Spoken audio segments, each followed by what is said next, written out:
Le DACAS, c'est le Digital Aided CAS, le CAS qui veut dire Close Air Support. Donc le Close Air Support, c'est la mission d'appui-feu rapproché. C'est le support de l'arme terrestre par l'arme aérienne lorsque l'arme terrestre est sous le feu ennemi, lorsque l'ennemi est à proximité des forces amies. Donc depuis 50 ans, les missions d'appui-feu se faisaient au moyen d'une radio.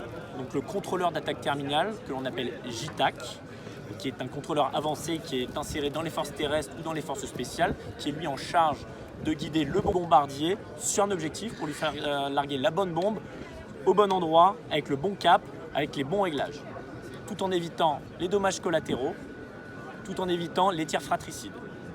Maintenant, nous avons l'évolution du CAS basique. Les nouvelles technologies nous ont permis de développer des moyens de transmission de données par voie descendante. Donc le chasseur bombardier est en mesure maintenant de transmettre du flux vidéo en temps réel sur une tablette au profit du contrôleur d'attaque terminale.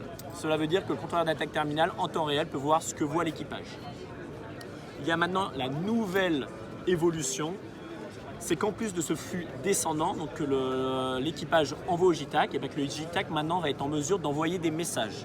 Des messages, que ce soit du texte, que ce soit de la photo satellite retravaillée pour dessiner avec les écrans tactiles de nos tablettes la position des ennemis, la position des amis, pour envoyer tout simplement la photo à l'équipage, pour éviter des transmissions phoniques, donc en utilisant la radio qui durent des minutes et des minutes, qui sont susceptibles d'être brouillées, d'être interceptées et qui peuvent être l'objet d'incompréhension dues aux transmissions qui peuvent être de plus ou moins bonne qualité en fonction de la situation.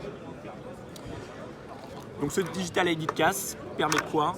Permet de gagner en efficacité en termes de sécurisation des transmissions et de réduire l'échelle temporelle de l'engagement cinétique afin de détruire un objectif lorsque l'ennemi est à courte proximité des forces amies.